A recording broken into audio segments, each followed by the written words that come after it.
Boa noite, graça e paz da parte de Deus, o nosso Pai e do nosso Senhor Jesus Cristo, sejam com todos vocês, queridos irmãos, queridas irmãs, no Salvador Jesus Cristo. Prazer estar com vocês nesta quinta-feira à noite. Toda quinta-feira à noite, 19h30, a nossa igreja transmite ao vivo, pelo YouTube ou pelo Facebook, os canais da nossa igreja, uma palavra, uma meditação, uma reflexão para todos os seus membros e amigos e convidados espalhados mundo afora. Uma alegria sempre estar com vocês, trazendo essa palavra. Nem sempre sou eu, pastor Tardelli, quem é o anfitrião da noite.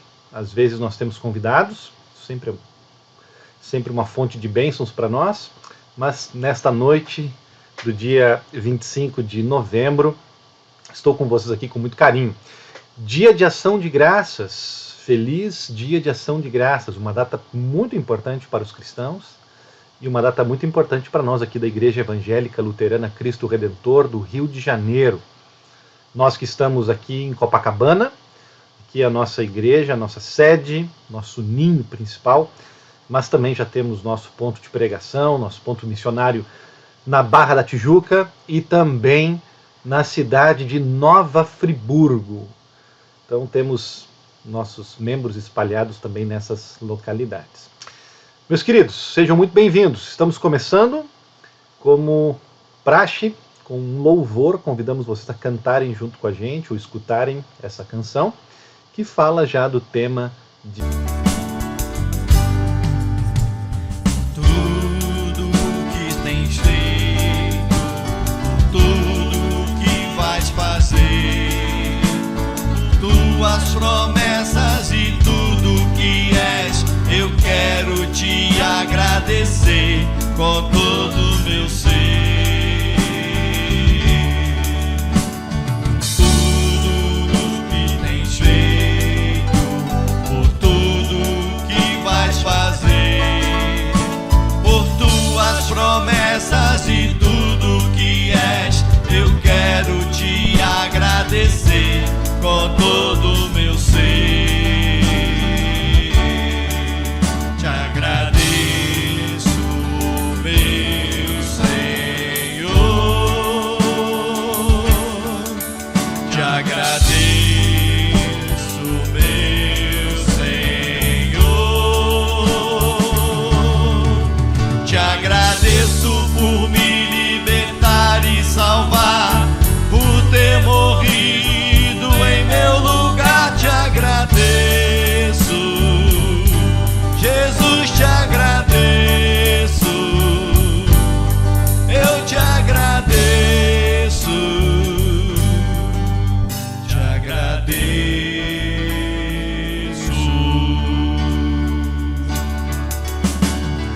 Tudo que tens feito, por tudo que vais fazer, tuas promessas e tudo que és, eu quero te agradecer com todo o meu ser. Te agradeço, meu Senhor. Te agradeço, meu Senhor. Te agradeço por me libertar e salvar, por ter morrido em meu lugar. Te agradeço, te agradeço, te agradeço.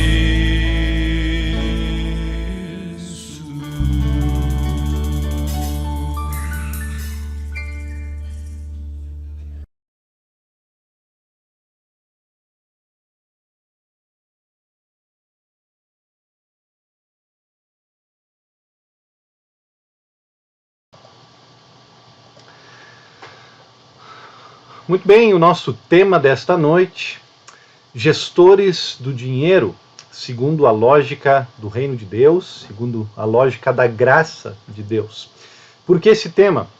Bom, o tema combina bastante com a ação de graças, né? Certamente a nossa gratidão ela tem tudo a ver, ela se expressa bastante com a forma como nós administramos as nossas finanças. Né?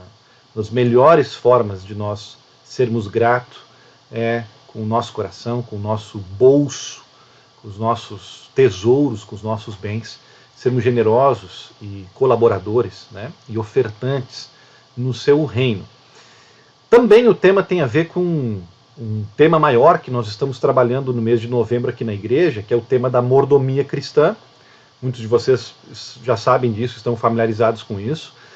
Desde o começo de novembro, nós estamos lendo diariamente da palavra de Deus textos bíblicos que falam da administração cristã, né? Como somos gestores dos recursos que Deus nos dá. Vários recursos, né? O nosso corpo, a nossa mente, o evangelho, a criação de Deus, os nossos relacionamentos, o nosso tempo, os nossos talentos e também os nossos tesouros, os nossos recursos financeiros. E hoje é o tema desta noite, especialmente gestores do dinheiro que nós temos ou que Deus nos deu. Nós queremos responder as perguntas básicas, né? Como administrar? Como administrar o nosso dinheiro? Qual é a atitude que nós devemos ter com o nosso dinheiro? Qual é o cálculo que nós devemos fazer entre o que nós gastamos e o que nós ofertamos? Quanto nós devemos doar para o reino de Deus? E temos vários textos bíblicos que nós poderíamos estar lendo e trabalhando, né? Porque a Bíblia fala muito da gestão do dinheiro, Jesus fala muito da gestão do dinheiro. Eu escolhi um texto bíblico aqui hoje, que é um texto um tanto incomum para tratar esse tema. Dificilmente a gente vê que esse texto seja ressaltado neste assunto, mas eu acho que vale a pena, tem material para a gente trabalhar. O texto de Lucas capítulo 14, versículo 7 até o versículo 14. Lucas 14, 7 a 14, que eu quero ler aqui com vocês. Reparando como os convidados escolhiam os primeiros lugares, Jesus contou-lhes uma parábola. Quando alguém convidá-lo para um casamento, não se sente no lugar de honra, pois pode haver um convidado mais importante do que você. Então aquele que convidou os dois dirá a você: dê o lugar a este aqui. Então você irá, envergonhado, ocupar o último lugar. Pelo contrário, quando alguém convidá-lo, vá sentar no último lugar, para que quando vier aquele que o convidou, diga a você: amigo, venha sentar-se num lugar melhor. Isso será uma honra para você diante de todos os demais convidados. Porque todo o que se exalta será humilhado e o que se humilha será exaltado. Depois, Jesus disse ao que o havia convidado: quando você der um jantar ou uma ceia, não convide os seus amigos nem os seus irmãos, retribuam o convite e você seja recompensado. Pelo contrário, ao dar um banquete, convide os pobres, os aleijados, os coxos e os cegos, e você será um bem-aventurado pelo fato de não terem eles com que recompensá-lo. A sua recompensa você receberá na ressurreição dos justos. Palavra do Senhor, Lucas 14, 7 a 14. Meus queridos, duas coisas que eu quero ressaltar desse texto sobre a gestão do dinheiro. Duas coisas. A primeira delas é um padrão fascinante que Jesus Cristo nos dá nesse texto aqui sobre gestão do dinheiro, né? E ele é tão fascinante que ele pode parecer uma coisa chocante demais, radical demais, até não razoável. Por isso eu também quero, junto com vocês, perceber no texto argumentos de Jesus em prol da razoabilidade desse padrão. Então, qual é o padrão que Jesus nos dá para gerir o nosso dinheiro? E qual é a razoabilidade desse padrão? Primeiro, Jesus diz para um anfitrião. Jesus havia sido convidado para um jantar, para uma festa na casa de uma pessoa importante, né? E Jesus nota que os convidados daquele jantar estão tentando escolher os lugares de honra naquela cerimônia, que certamente seria próximo ao anfitrião, né? Próximo à pessoa mais importante da festa, né? E Jesus diz para esse anfitrião: quando você der um jantar como este, uma ceia, uma festa, não convide seus amigos, não convide seus parentes, seus vizinhos ricos. Do que é que Jesus estava falando aqui, gente? A gente precisa entender um pouquinho daquela cultura, né, onde Jesus estava imerso, que também é a cultura greco-romana, que é parecida nesse ponto com o que nós temos hoje em dia também em muitas culturas. O sistema da sociedade, né? O sistema onde temos pessoas ricas, pessoas influentes. E se você quer subir na vida, você tem que se aproximar de uma dessas pessoas. Você tem que conseguir um estágio, um primeiro emprego, um empréstimo, uma oportunidade de negócio. Se você estiver próximo dessa pessoa, ela vai abrir portas para você que vai te permitir ter essa alavanca na sua vida, né? E essas pessoas influentes, elas têm os seus favoritos. Os favoritos estão no network delas. Estar naquele grupo social, naquela rede de contatos, permite que você conquiste coisas, conquiste favores. E onde esses networks são alimentados e aumentados? Pessoas são apresentadas, candidatos a fazer parte do sistema. Exatamente. Nos jantares. Pessoas se conhecem nos jantares. É preciso estar nos jantares. É preciso oferecer jantares, tanto para sustentar o padrão de vida, como para alcançar um padrão de vida. Subir alguns degraus. As pessoas nos jantares são chaves. Elas estão, no mínimo, no seu nível ou estão mais alto. O importante é conhecer o maior número possível de pessoas nesses jantares. Por isso não são apenas jantares, são reuniões de negócio. E por isso também são caros. Mas é um preço que se paga. Se paga porque não apenas se come bem, não apenas se diverte, não apenas acontecem coisas bacanas, mas especialmente porque eles trazem retorno. Esse é o sistema. Jesus Cristo participou de um jantar daqueles e ele tem a audácia de dizer: não faça isso. Não convide o tipo de pessoas que você convidou. Isso é fácil, isso se paga. Mas para os meus discípulos eu quero algo diferente. Quando você der um banquete, convide os rejeitados, aqueles que aparentemente não te trarão nenhum retorno financeiro para você. E é assim que você vai ser abençoado. O que Jesus está dizendo aqui, gente? Quais são as implicações dessa palavra de Jesus? Primeiro, acho que a gente tem que ter um certo cuidado aqui de não tomar de forma muito literal esse texto aqui, né? Porque Jesus está usando, de certa forma, uma forma exagerada de falar. Jesus não está dizendo para a gente: jamais convide seus amigos, jamais convide seus parentes para jantar na sua casa. Só convide gente desconhecida. Não, não é isso, né? Não faz sentido. Jesus, ele era um incentivador de encontros de comunhão, encontros com parentes, familiares e amigos, né? Da mesma forma dá para entender Jesus usando assim essa forma exagerada de falar, porque no mesmo capítulo 14, né, de Lucas, mais adiante, Jesus vai dizer uma coisa também exagerada. Ele vai dizer assim: se você não odiar seu pai e a sua mãe, você não é digno de me seguir como seu discípulo. De novo, Jesus não estava sendo estritamente literal, ele não estava ali nos mandando desobedecer o quarto mandamento, que fala justamente de amar e honrar pai e mãe, jamais de odiá-los, né? O que Jesus está dizendo para a gente é que a gente não deve amar nossos pais mais do que a gente ama a ele. Que nós deveríamos amá-lo tão superlativamente, que o amor que nós temos por ele, Jesus, faria o amor que nós temos por nossos pais e por qualquer um empalidecer. Empalidecer. Me ame mais. Esse é o ponto de Jesus na frase que ele falou sobre os pais.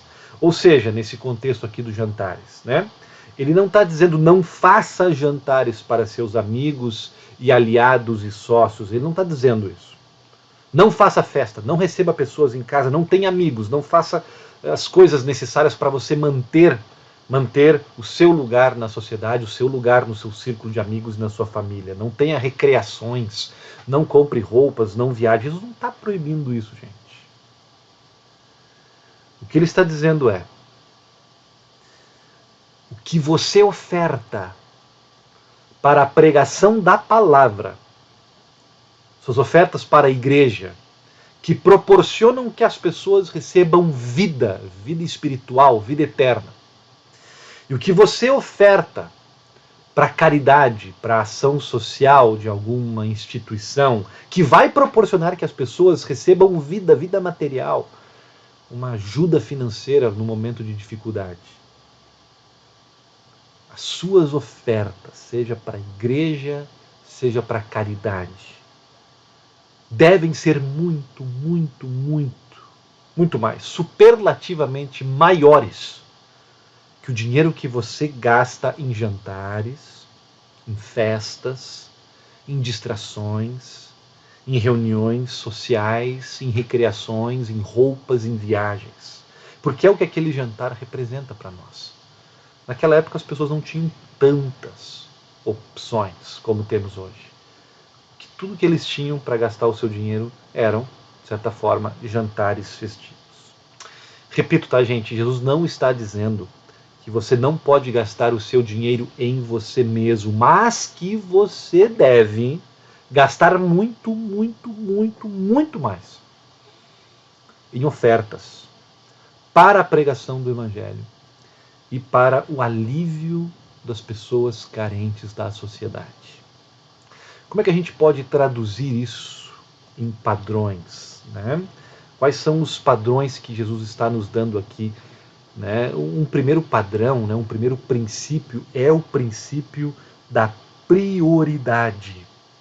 Quando Jesus diz me ame mais, me considere mais, me dê o primeiro lugar na sua vida, ele está falando de prioridade. Se você tiver que me escolher entre eu e seus pais, me escolha a mim. Sua gestão do dinheiro também deve refletir isso. Sua oferta, sua doação deve ser prioridade, deve ser necessidade, primícias, primeiro item no seu orçamento familiar. Sabe, todos nós temos metas financeiras, temos metas de vida, como queremos viver, quais viagens queremos fazer, quais coisas queremos comprar. Normalmente nós fazemos estas coisas e então doamos a sobra. A oferta normalmente para a gente se torna o extra. O gasto em nós é a prioridade. Jesus diz troque. Imediatamente troque. Troque de lugar, porque é ao reverso. Se você quer ser meu discípulo, se você quer andar comigo, se você quer pertencer ao meu reino, é ao contrário. Tem uma historinha que eu ouvi uma vez, que falava de um casal que vivia no campo. E este casal tinha alguns animais e eles tinham uma vaca que estava prenha, né, que estava grávida. E o homem ficou muito feliz, porque ele já tinha outras vacas que davam a produção para sua família, né? E aí ele poderia então vender o bezerro que iria nascer quando esse bezerro crescesse para ter um lucrinho, né? Uma gordurinha, como nós falamos. Para sua felicidade, a vaca teve 2 bezerros gêmeos, ou seja, esse casal teria um lucro dobrado. quando vendessem esses 2 bezerros. E ele estava muito feliz, ele veio para casa e ele disse para sua esposa, nós somos cristãos, nós vamos à igreja, quando estes 2 bezerros crescerem, vamos vender os 2. E do dinheiro que a venda dos 2 resultar, nós vamos doar metade para a igreja, vamos fazer uma oferta especial para a igreja, para alguma campanha especial da igreja. E a outra metade do outro bezerro a gente, então, guarda para a gente. Né? A senhora disse para ele, uau, quão espiritual, que legal, excelente, ótimo, façamos isso. Algumas semanas depois, o homem voltou para casa muito triste. E a esposa dele perguntou, o que aconteceu? E ele disse, é que o bezerro do Senhor morreu. O bezerro do Senhor morreu. Os 2 ficaram doentes. Um ficou bom, mas o outro acabou morrendo. A esposa disse, interessante, mas eu não lembro de você ter escolhido os bezerros, ter designado que um seria para o Senhor e o outro seria para a gente. E ele respondeu, como não? Desde o princípio eu disse, aquele ali era do Senhor e foi justamente o que morreu. Que pena. O bezerro do Senhor, a vaca do Senhor morreu. O ponto da história, gente, é sempre o bezerro do Senhor que morre. Em outras palavras, tem certas roupas que queremos comprar, tem certas férias que nós queremos fazer, tem certas prioridades. Se temos dinheiro sobrando, então a gente faz a nossa oferta. Mas se acontece qualquer imprevisto financeiro, é do dinheiro das ofertas que a gente normalmente corta, faz sangrar. Jesus nos diz, eu não quero que você faça isso, eu quero que você troque. É o reverso, eu quero que você, se tiver que cortar, em algum momento, por algum imprevisto, corte do dinheiro preparado para o supérfluo. Corte do dinheiro preparado para as férias. Corte do dinheiro preparado para a festa, para a sua diversão. Jamais do dinheiro preparado para a sua oferta. E junto com essa implicação, tem uma outra, que é a implicação do sacrifício, é o princípio, o padrão do sacrifício na nossa gerência dos recursos de Deus. Essa passagem que eu li para vocês hoje, ela reforça o que a Bíblia fala de um padrão sacrificial de gerir nosso dinheiro. Né? No Antigo Testamento, gente, o padrão era 10%, vocês sabem disso, né? O chamado dízimo. As pessoas eram convocadas a doarem 10% para o tabernáculo, né? 10% ali para o trabalho dos levitas, 10% para o fundo de ação social, para o alívio dos pobres, né? 10% para a pregação da palavra e a administração dos sacramentos, por assim dizer. Entretanto, quando a gente chega no Novo Testamento, tem um lugar que Jesus fala desses 10%. Lucas 11, 42 a 43. E Jesus diz, muito bem, o dízimo. Façam isso. Continuem dando o dízimo. Jesus não era contra os 10%, gente. Apesar de que ele quase não é mencionado no Novo Testamento. O que temos de Jesus e do Novo Testamento é um padrão ainda mais elevado que os 10%. Um padrão mais sacrificial, por assim dizer. E o texto que mais nos indica isso é o texto de 2 Coríntios, capítulo 8, que nós aqui como igreja acabamos de ler nestes últimos dias. É o texto principal que norteia as igrejas cristãs. Paulo elogia os cristãos lá da Macedônia porque eles estavam ofertando tanto quanto podiam e até, diz Paulo, além das suas capacidades, ou seja, de forma sacrificial. O que isso significa? Quando a gente diz assim, gostaria de ofertar mais, mas eu não posso. Normalmente o que nós queremos dizer é, eu não posso sem eu me sacrificar. Sem eu sacrificar alguma coisa. Mas esse é justamente o ponto, gente, do padrão do Novo Testamento e de Jesus para nós. No Antigo Testamento tinha um percentual ali, limitado. Jesus diz, ótimo, esse é um bom começo para vocês. Basicamente, no Novo Testamento, se você quer saber quanto você deve doar de oferta para a pregação do Evangelho e para as necessidades e o socorro do próximo, se você quer saber se você está doando o suficiente de acordo ao mandamento de Deus, à vontade de Deus, se Deus no céu está contente com a sua oferta, é só analisar de uma forma simples se a sua oferta dói para você. Se ela dói no seu bolso. Porque tem que doer. Essa é a grande verdade. Sacrifícios financeiros precisam ser feitos de acordo ao padrão do Novo Testamento. Tem que ter lugares que você vai deixar de frequentar para que você possa dar a sua oferta legítima, honrada, verdadeira, generosa no reino de Deus.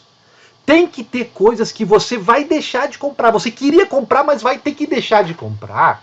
Vai ter essa dorzinha, vai sangrar nesse ponto, para que você faça a oferta que você se disponibilizou a fazer. Vai ter que ter alguns confortos pessoais e familiares que você vai ter que abdicar para que você oferte o que você é chamado a ofertar de acordo à sua realidade particular financeira. Esse é o padrão de Jesus para nós gerirmos o dinheiro. Não nos enganemos, gente. Jesus está dizendo, eu não quero que você dê festas para os seus favoritos, onde tudo o que você gasta na decoração, na música, no entretenimento, no buffet, onde tudo isso vai ter um retorno para você. Porque contratos serão assinados, porque negócios serão fechados, porque portas serão abertas para o futuro. Isso é elas por elas. Aí não há doação da tua parte, não há sacrifício. Se você realmente quer dar uma festa, convide alguém que não pode dar retorno para você. Convide alguém que vai comer e desfrutar sem compensação, porque aí vai doer no teu bolso. E aí tem sacrifício da tua parte, e é essa atitude que eu, Jesus, espero de vocês, meus discípulos, na vida, nas ofertas, na gestão do seu dinheiro. Pastor, mas isso não é razoável.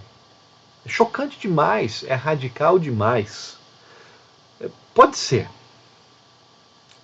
mas eu diria que não é irracional para nós que somos cristãos, para nós que conhecemos o Evangelho. Jesus, nesse texto, também nos dá a razoabilidade desse padrão de prioridade e de sacrifício na nossa doação. Eu diria que tem 2 padrões aqui nesses 7 versículos para a gente. O primeiro padrão, Jesus nos diz que é razoável por causa das riquezas espirituais. Quando Jesus diz, quando lhe convidarem, não busquem os melhores lugares, porque os que se exaltam serão humilhados e os que se humilham serão exaltados, Jesus está sendo muito prático aqui, Jesus, porque é uma verdade da vida. Se você parar para pensar, quem vive se autoglorificando, quem vive se achando, se aplaudindo, buscando reconhecimento, buscando elogio para si próprio, gente, pessoas assim, os outros se afastam, as pessoas não aguentam ficar muito tempo perto de alguém assim. Já as pessoas modestas, já as pessoas humildes, são pessoas que os outros têm prazer de estar perto, até mesmo de falar bem delas. Isso não acontece, segundo Jesus, só nessa vida. Jesus diz que serão exaltados por todos, inclusive por Deus. Jesus implica aqui nesse texto que no reino de Deus, Deus também recompensa assim. Se nós vamos para Deus achando que nós merecemos salvação, que nós merecemos bênção, vamos ser rejeitados, porque isso vai mostrar para Deus que nós não nos conhecemos o nosso pecado, nós estamos mentindo para nós mesmos, né? Mas se nós formos a Deus dizendo, eu mereço a tua rejeição, porque eu não sou ninguém, tem misericórdia de mim, porque eu sou um pobre pecador, me perdoa, por favor, é aí que Deus nos aceita. Por quê? Porque a salvação é pela graça. Porque a salvação é um presente que Deus nos dá. E nós que temos esse presente, eu estou falando com cada um de vocês que sabe já que tem esse presente. Nós sabemos que com esse presente nós ganhamos riquezas espirituais insondáveis, multiformes, abundantes, nesta vida e na vindoura. Nós sabemos que com a salvação, Deus nos enriqueceu profundamente. Desde adentro, desde o nosso interior, riquezas de verdade. Nós sabemos que temos valor, nós sabemos que temos segurança, nós sabemos que não precisamos mais buscar tudo isso no dinheiro, né, obcecado com as coisas materiais. Sem Deus, sem essa salvação pela graça, o que nós vemos? As pessoas obcecadas, correndo atrás de coisas loucamente, porque elas estão buscando nessas coisas a fonte de autoestima, a fonte de aceitação, a fonte de valor, a fonte de salvação para elas mesmas. Elas acham que precisam chegar no topo, que precisam se conectar com as pessoas que vão facilitar a vida para elas alcançar determinado status na sociedade, determinada prosperidade, para então se sentir bem, se sentir protegido, amado e salvo. Jesus diz, meus discípulos, vocês, a gente já possuem o status, o maior status de todos, um status que é dado por Deus de filho e filha amada por Ele. Vocês que são meus discípulos sabem que são exaltados sobremaneira pelo próprio Deus. Vocês têm um valor, que é o valor que Deus lhes dá, que ninguém lhes pode roubar. Vocês estão livres da escravidão, de ter que sair correndo atrás de dinheiro, de juntar e de juntar e de gastar e de gastar e de juntar. Vocês estão livres da escravidão de só permitir que alguns amigos íntimos favoritos façam parte do círculo de vocês, frequentem as festas de vocês. Não é isso que os dirige mais. Jesus não é contra termos amigos, não é contra termos coisas na vida, termos êxito profissional, no emprego, viajarmos com a família. Jesus não é contra isso. Ele é contra isso ser a nossa obsessão, a nossa paixão maior, o nosso sonho de vida. Jesus nos troca isso por riquezas muito maiores, muito mais perenes, riquezas que não são destruídas. Autoestima, valor, aceitação, perdão, salvação. Vejam, gente, ter estes recursos, estes tesouros espirituais, de posse desses recursos espirituais, eu posso.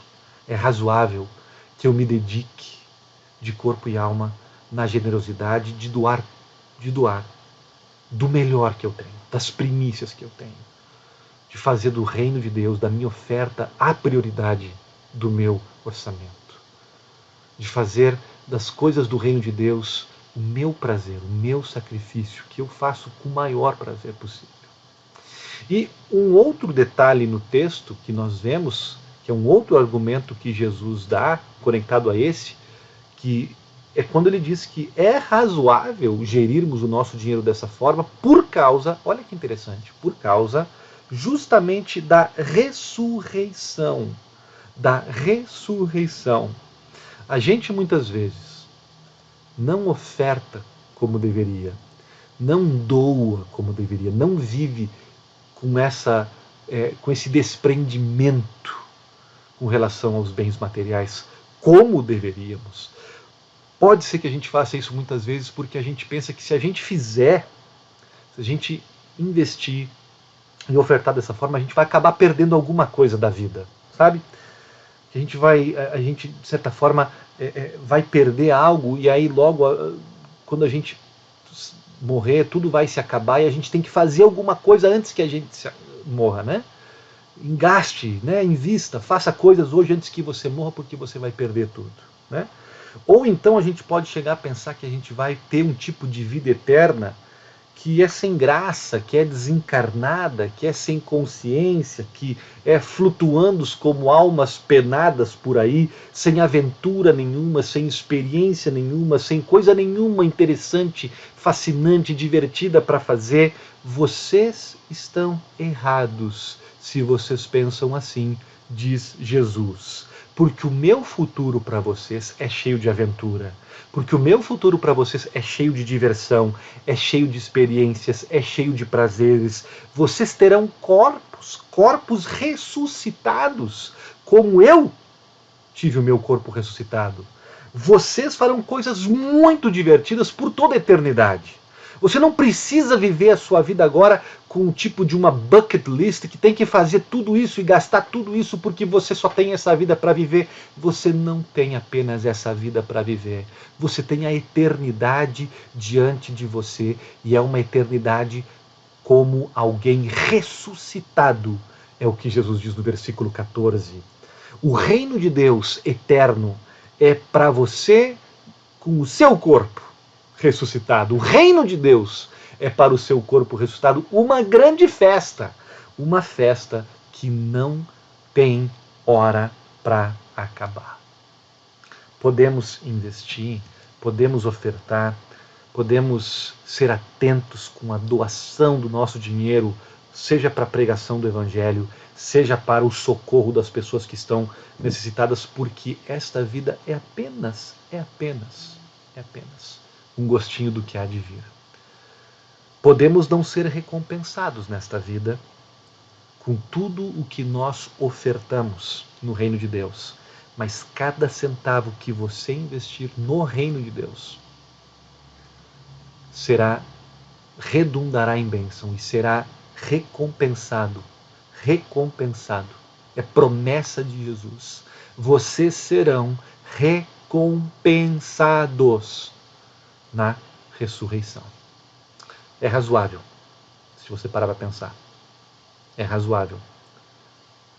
Pouco de um investimento, pouco de sacrifício agora, para ser recompensado por toda a eternidade. Pense, é razoável.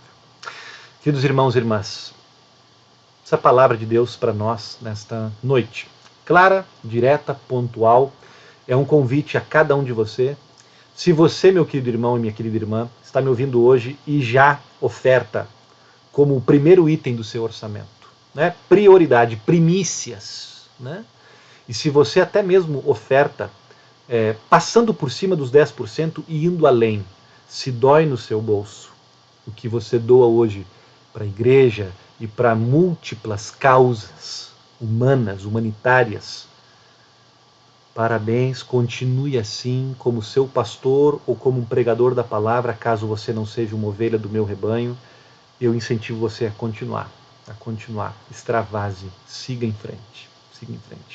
Se você não está fazendo isso, e esta palavra hoje te pega de jeito, essa palavra hoje te pega de surpresa, eu tenho certeza que você já ouviu uma mensagem sobre isso antes, né? A palavra de Deus, desde sua infância, tem te incentivado a isso. Leve a sério.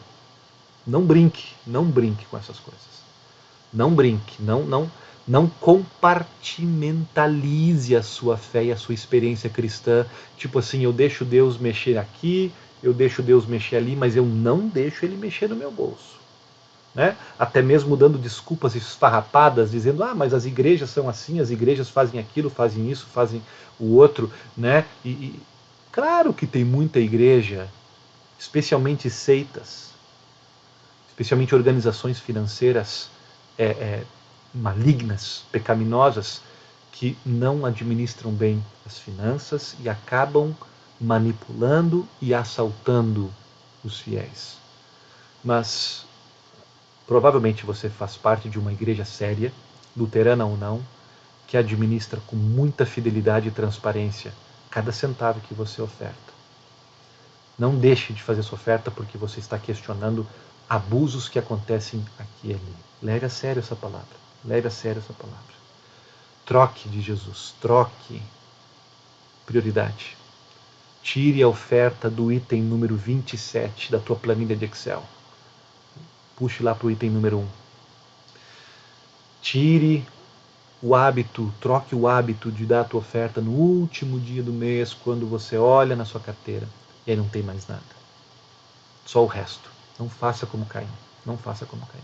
Leve a sério essa palavra, se você precisa levar a sério essa palavra, se hoje essa palavra te encontra numa situação de poder melhorar nesse ponto. E se você, meu querido irmão e minha querida irmã, hoje está me ouvindo e não consegue ofertar mais ou não consegue ofertar porque está passando por uma necessidade, por um momento de dificuldade financeira, e eu acredito em você, entre em contato com a gente, entre em contato com alguém, com alguma igreja próxima a você, algum cristão próximo a você, compartilhe sua necessidade para que a igreja cristã, para que os discípulos de Jesus Cristo, os verdadeiros discípulos de Jesus Cristo, possam te ajudar nesse momento, possam te ajudar a se levantar nesse momento, até você se recompor financeiramente, profissionalmente, e então você mergulhar de cabeça nessa bonita prática, necessária prática, da gestão financeira segundo os princípios de Jesus, do Reino de Deus. Amém.